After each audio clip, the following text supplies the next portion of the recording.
विभीषण ने धर्म की रक्षा के लिए अपने भाई को समाप्त करवा दिया। और विभीषण ने एक बात कही रावण के मर जाने के बाद, प्रभु जानते हो रावण से, मेरे भाई आप जानते हो ये दुर्दशा क्यों हुई आपकी वजह से।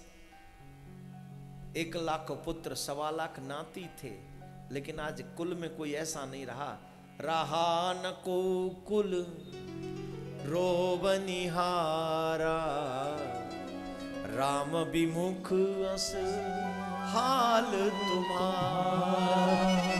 1 लाख पुत्र 1.25 लाख नाती, लेकिन आज तुम्हें कोई पानी देने वाला नहीं बचा, बजे राम विमुख अस हाल तुम्हारा। जब तुम राम के विरुद्ध चले गए तो तुम्हारा यह हश्र हो गया। राम के विरुद्ध जाकर, धर्म के विरुद्ध जाकर कभी किसी का भला नहीं हुआ, तुम्हारा और मेरा। हम लोग तो हाड़ मांस के पुतला हैं, हो ही कैसे सकता है, कभी नहीं हो सकता। रावण मरने के बाद राम जी ने विभीषण को लंका का राजा बनाया, और जब वापस अयोध्या राम जी गए, वहां पर राम जी ने जो परिचय करवाया है वशिष्ठ जी से, इन सभियों से, सभी से जो परिचय करवाया है, जानते हो क्या बोले, ये सब मुझे भरत से भी ज्यादा प्रिय है। कौन? सुग्रीव, विभीषण, हनुमान, अंगद, नल, नील, ये सब मुझे भैया भरत से प्रिय हैं। क्यों? बोले इन्होंने अपने प्राणों की बाजी सिर्फ मेरे लिए लगा दी, ये मुझे भैया भरत से भी प्रिय है। एक प्रसंग आता है, जब विदा करने लगे ना तो विभीषण रोने लगे, प्रभु मुझे लंका नहीं जाना, मुझे नहीं लंका का राजा बनना, मुझे अपने चरणों से दूर मत करो मेरे प्रभु, मुझे यहीं रख लो, मुझे यहीं रख लो, मैं यहीं रहना चाहता हूं, मुझे दूर मत करो मेरे प्रभु, मैं यहीं रहना चाहता हूं।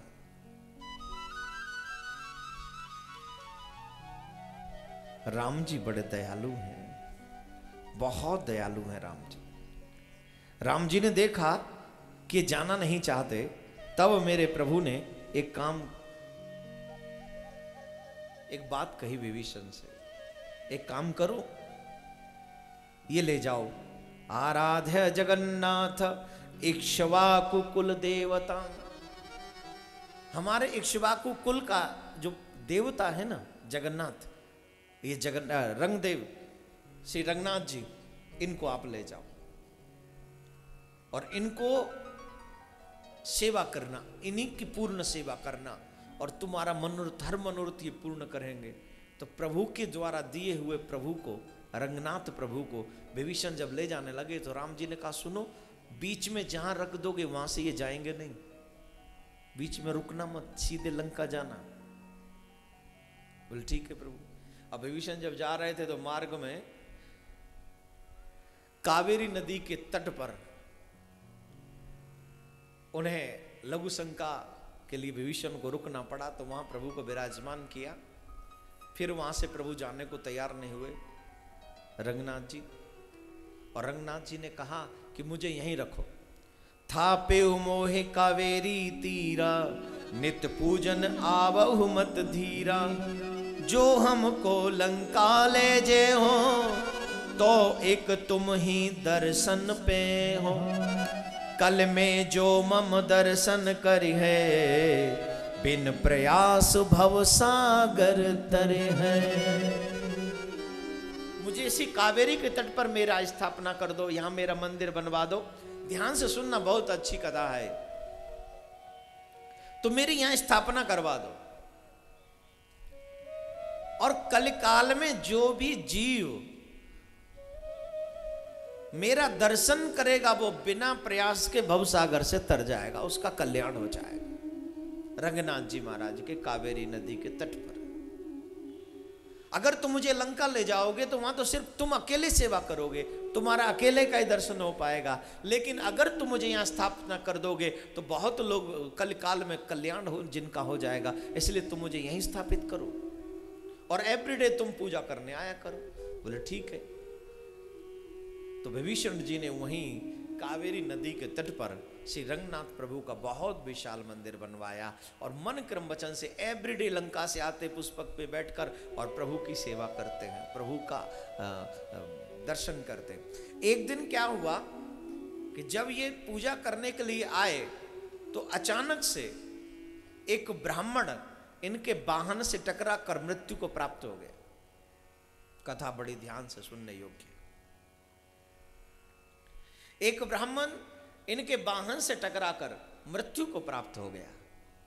अब तो सब लोगों ने विभीषण को बंदी बना लिया और सब लोग कहने लगे कि अब तो इसको भी मृत्यु दंड मिलना चाहिए। और यह संदेश जब राम जी को मिला तो राम जी ने एक क्षण की देरी नहीं की और वहीं कावेरी के तट पर राम पहुंच गए। लोगों ने देखा राम आए हैं, सब हाथ जोड़कर खड़े हो गए, स्तुति और वंदना करने लगे। सबने कहा प्रभु इस दुष्ट ने एक ब्राह्मण को समाप्त कर दिया है, अब आप ही धर्म रक्षक हैं, आप ही इनको कोई सजा दीजिए। और वहां पर जो राम जी ने कहा वो बताता है कि मेरे प्रभु अपने भक्तों की कितनी चिंता करते हैं। मेरे प्रभु ने कहा कि ये जिस समय मेरी शरणागति हुए विभीषण, उस समय से ही आज तक या जब तक ये रहेंगे तब तक इनके सारे कर्मों की जितनी भी जिम्मेदारी है वो मेरी है। अगर इनके वाहन से टकरा कर कुछ ऐसा हुआ है तो जो भी सजा आपको देनी है वो मुझे दीजिए। क्यों? ये मेरा सेवक है और मैं इसका स्वामी हूं, और सेवक के अपराधों की सजा स्वामी को मिलनी चाहिए, क्योंकि सेवक तो सेवक है। जो सजा आपको देनी है मुझे दीजिए, मैं तैयार हूं, लेकिन मेरे विभीषण को छोड़ दो। ये मेरा भक्त है, ये मेरा प्रेमी है, ये मेरा सेवक है। प्रभु ने अपने हाथों से उसको मुक्त कर दिया। ये कथा मैंने क्यों कही? विभीषण की इतने समर्पण की कथा मैंने आपको क्यों सुनाई? इसका मतलब यह है कि किन किन कठिन परिस्थितियों में हम कलयुग के लोगों को भगवान की भक्ति करनी चाहिए। हमसे पहले ऐसे लोग कर चुके हैं, ऐसा नहीं कि हम पहली बार करेंगे। हमसे पहले धर्म की रक्षार्थ लोगों ने धर्म की रक्षा के लिए सब कुछ किया है, कठिन परिस्थितियों में धर्म की रक्षा और भक्ति की है। और जो करते हैं उन्हें क्या मिलता है? बोले उन्हीं को मिलता है राम का आशीर्वाद, राम की कृपा। आज देखो इस प्रसंग से आपको पता लगा, राम जी ने कहा कि स्वामी की जिम्मेदारी है, सेवक से जो अपराध हो जाए उसकी जिम्मेदारी स्वामी को लेनी चाहिए।